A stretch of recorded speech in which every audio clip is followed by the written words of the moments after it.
Welcome to r/LegalAdvice, where we read surprisingly interesting stories that don't end in a cliffhanger, I promise. If you are new around here, please feel free to subscribe to join our awesome community, and without any further ado, let's dive right in.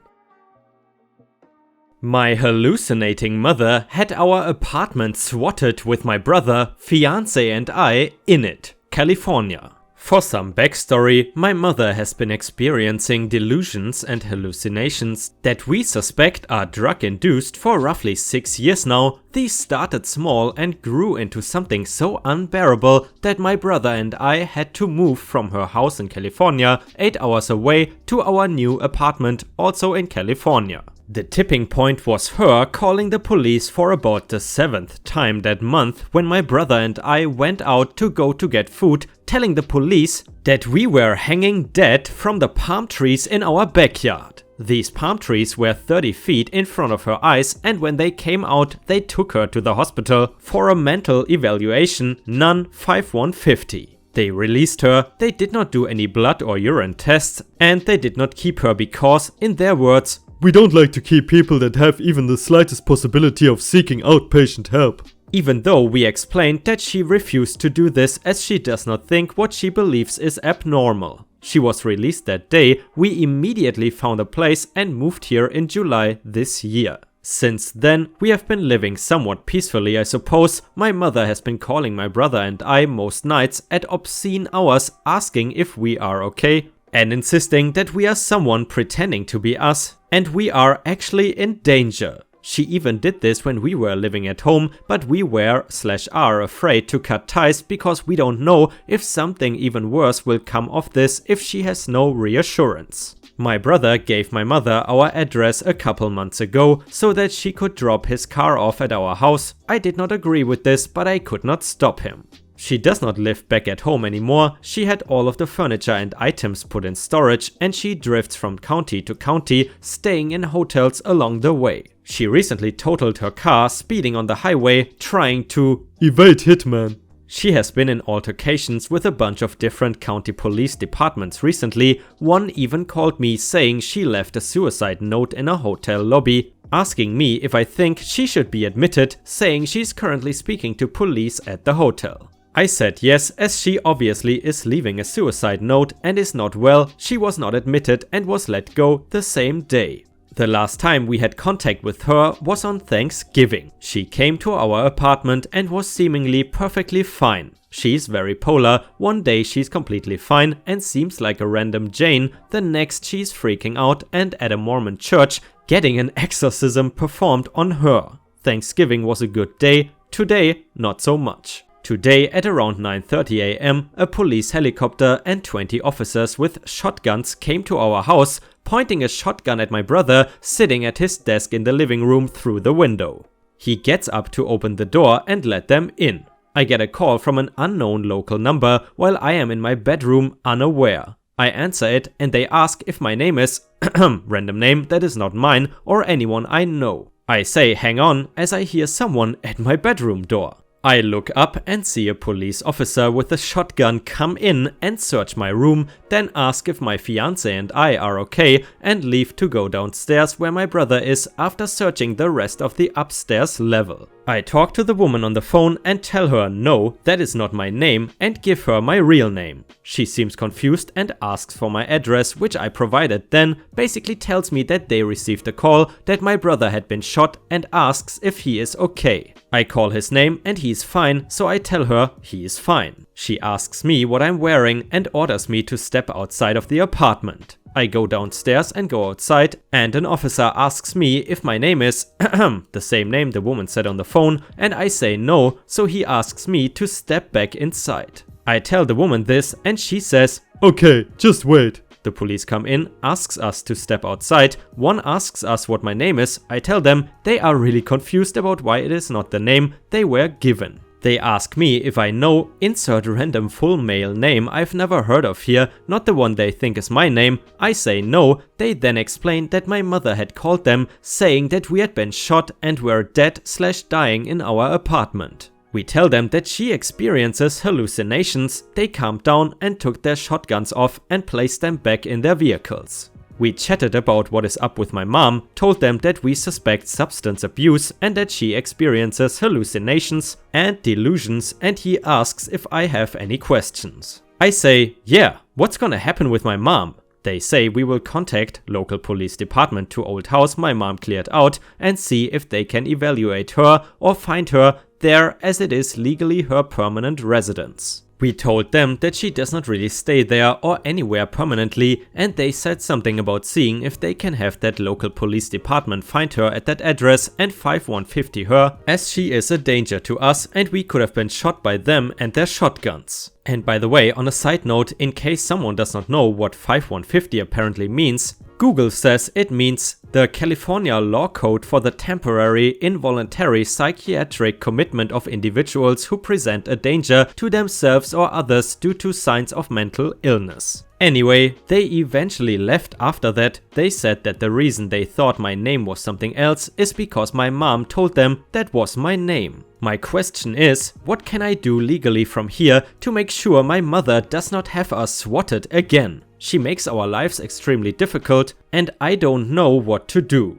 Can we somehow get them to find her? Like, track her down? Will they? They did not seem to take that part extremely seriously, but that could just be my interpretation. Can I file a police report that basically says, don't listen to her calls about this address or us? I don't want us to get caught up in an accidental shooting because of her recklessness. We want out of her mess. Can we report her for suspected substance abuse? Will they track her down for that? We want to be safe and we would prefer it if she could be rehabilitated as well for whatever she's going through, whether it is substance abuse or schizophrenia or both, as it puts everyone in a very dangerous situation. To clarify, we did not suffer any physical or property damages from the swatting and we do not wish to seek legal action against the police, as they were actually very nice and were just doing their jobs. Thanks for your time.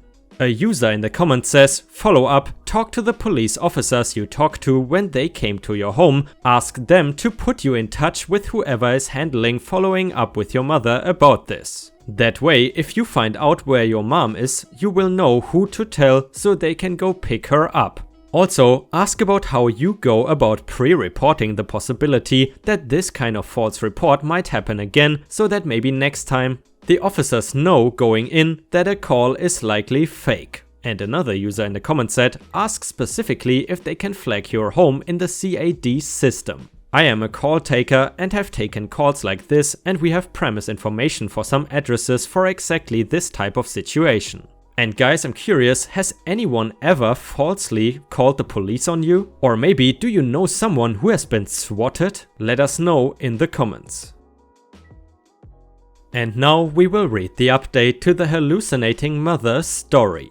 In California, many people told me in the comments of my previous post that we should call non-emergency and see if they can put some type of note or report on our address or names that basically says that this is an ongoing problem and to take it with a grain of salt. We tried this, here is what happened. So tonight my brother called our county's sheriff department to see what could be done about the false report made by our mother. They told us there is nothing they can do, there is no way they can put in a note or report that we have a mentally ill mother that calls the police frequently over false scenarios, and that if she reports another crime, they have to respond appropriately, and if they come here again, to not have anything in our hands, comply with orders and not talk over their orders, but explain the situation when appropriate. They said, however, that we could choose to press criminal charges against her for making a false report. My question to the LegalAdvice subreddit is, should we press criminal charges? Will this actually prevent these types of incidents from happening in the future? Will they get her mental help as soon as possible, or will this just get her fined and maybe put in jail for a few days? If it is the latter, I don't think it's really worth it, as it would just cause more drama if her mental issues are exacerbated by stress, which I'm pretty sure all mental issues are. Then it would just make things way worse and fix nothing. Right now, our priority is keeping ourselves safe. We are quite frankly scared. Longer term legal advice is also welcome, but I would like to stress that our priority is currently our safety in this moment, and I would love to know how we could best go about ensuring that, legally speaking. And guys, unfortunately over on r/legaladvice, the moderators locked the updates to a post, so OP did not get any further advice. If you have any more advice for OP on what he or she could do, please let us know in the comments and I will try to forward the feedback/advice to OP. And the next one is titled Neighbor Threatening to Sue Over Wheelchair Ramp. My boyfriend has mobility issues and uses either a wheelchair or crutches depending on his pain levels. I have done a lot of home improvement projects to ensure that he can get around my house easily, including a wheelchair ramp up to my front door. My front door is really recessed from the street due to my lawn and hidden by my porch, so the ramp is not very visible from the street. I painted it to match the house as well. Few months ago, a new family moved across the street and the wife's never been very friendly with me like my other neighbors are, which I chalked up to her being shy or whatever. However, recently I got a note taped up to my door that said she's going to sue if I don't take the ramp down as it is an eyesore and reduces curbside value. I have no idea what she means since you cannot see the thing unless you know what to look for and really get up in my property as confirmed by neighbors and friends. She refused to answer the door when I went over to talk to her about it. I'm trying not to lose my temper over this, but it is hard. There has been many times my boyfriend has been screwed over by so-called handicap accessible places. I don't want my home to be one of them. Does she have any sort of case? I am in Washington.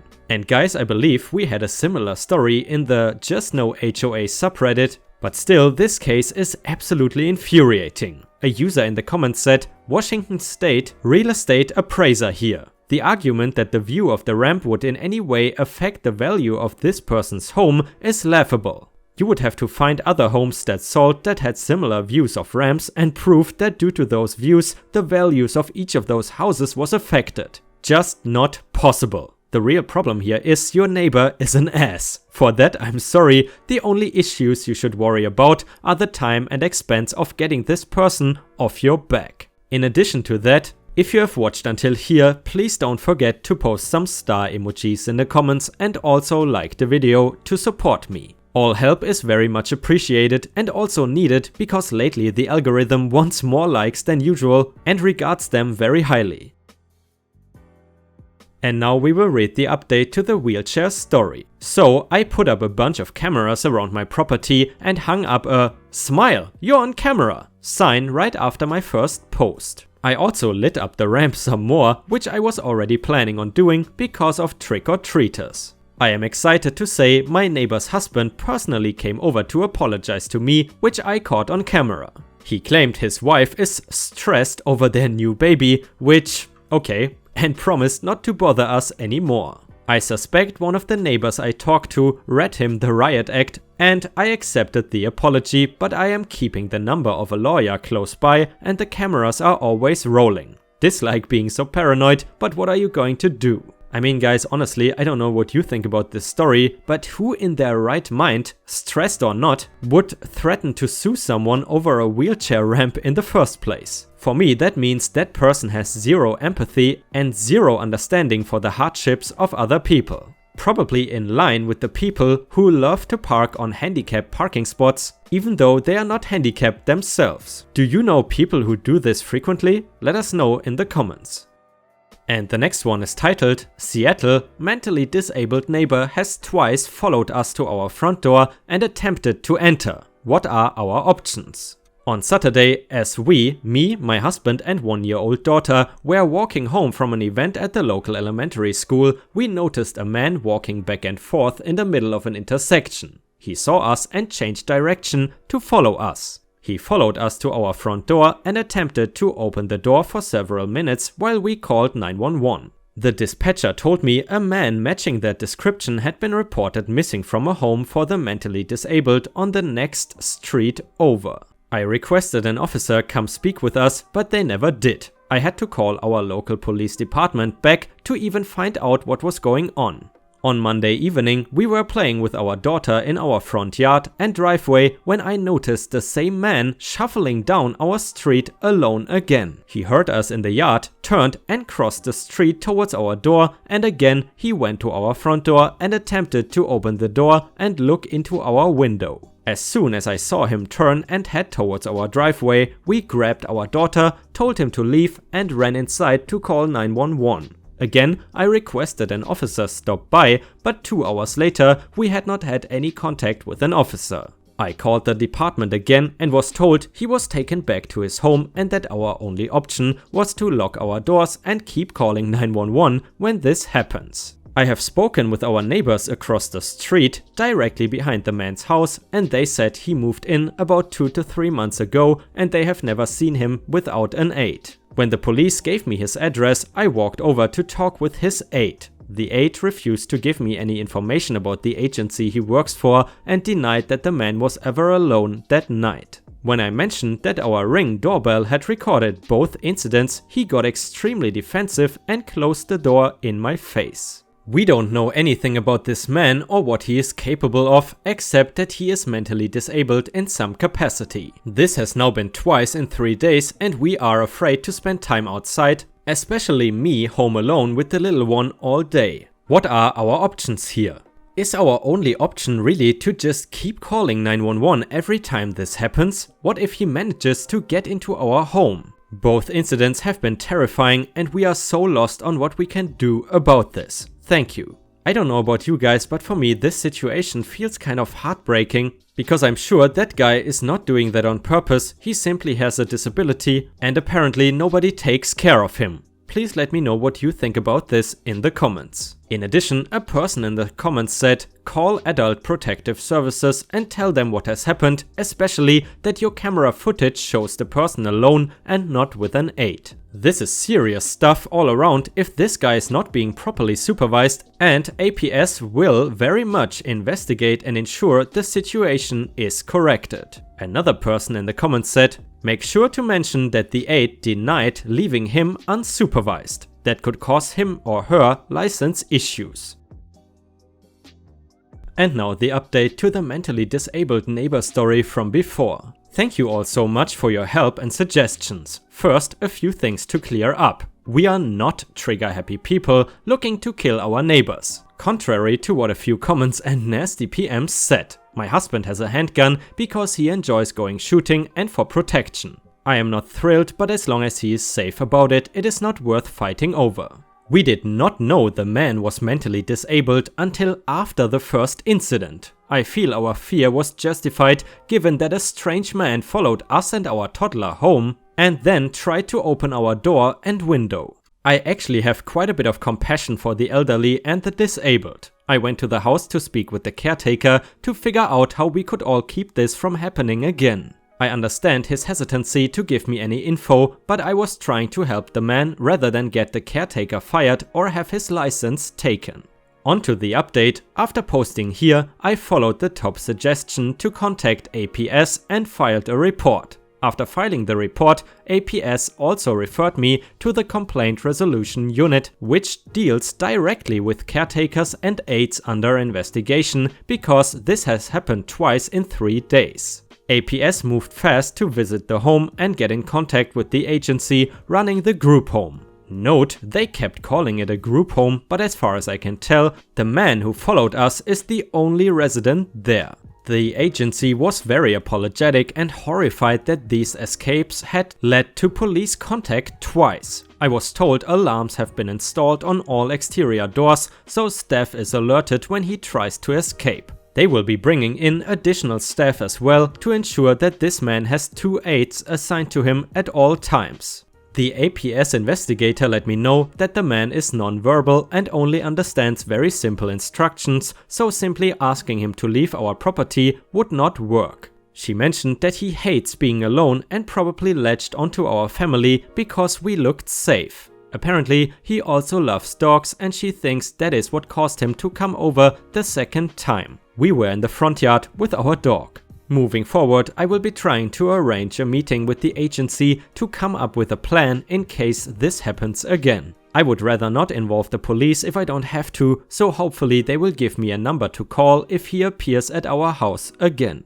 Ultimately, I'm very glad that this man will be getting the care he deserves and needs. And guys, just as I predicted, a heartbreaking story, at least if you ask me. And the last one is titled, "Fiancé wants his father to check my hymen before I get married." By the way, just as a reminder in advance, I don't allow any racist comments in my comments section. But of course I know my ripe stars usually don't do that anyway, so let's get started with the story. My fiancé proposed to me about 8 months ago. We decided on having a relatively small wedding, which is in 2 days. Everything was going great, he seems absolutely perfect, and we are very much in love. I am a virgin and so is he. He wanted to save it for marriage and I was not fussed, so I agreed to saving it. He has told me earlier that in his family, the father checks the virginity of the bride the night before the wedding. I laughed this off as it seriously sounds like a massive joke. No, turns out he was dead serious. He wants me, the night before, to open my legs up in a small ceremony type thing so his dad can check me while him, his brothers and uncle can watch so that they know I am still pure. I told him fat chance I'm going to do that and he was begging me to go through with it and how important it is for him. He said he knew it was slightly embarrassing for me, but his mom did, and it will prove how much I love him and that I have nothing to hide anyway, as I am still a virgin. I left and he was crying. It was very dramatic, to be honest. I want to call off the whole wedding because of this and never talk to him again. But at the same time, it is only one thing, and other than that, we are genuinely perfect for each other, and I don't want to spend my life with anyone else, and it is very important to him and his family. What the frack do I do? I am currently at my friend's house and I might stay here for the night. Tomorrow would be our last day as an unmarried couple and I am straight up panicking. Well guys, let me know what you would do in the comments, but honestly, I would definitely not marry a guy like that, no matter how good or nice he usually is. And the update to the story from before. I went and talked to him this morning. I told him that his father is not going to look at me and he needs to respect that. He was adamant that it needs to happen and accused me about lying about my virginity. I was trying to be calm and rational, but he was not having it and just became more and more angry. I told him if he really loved me, he would stand by me on this and tell his father no. To which he slapped me and said he did not need to prove anything. So I ended it and left him. I am currently back at my friend's house being miserable and eating pizza, which is pretty fun. So yep, thanks everyone. And yep, just as I predicted, leaving that guy is the best thing the OP could have done.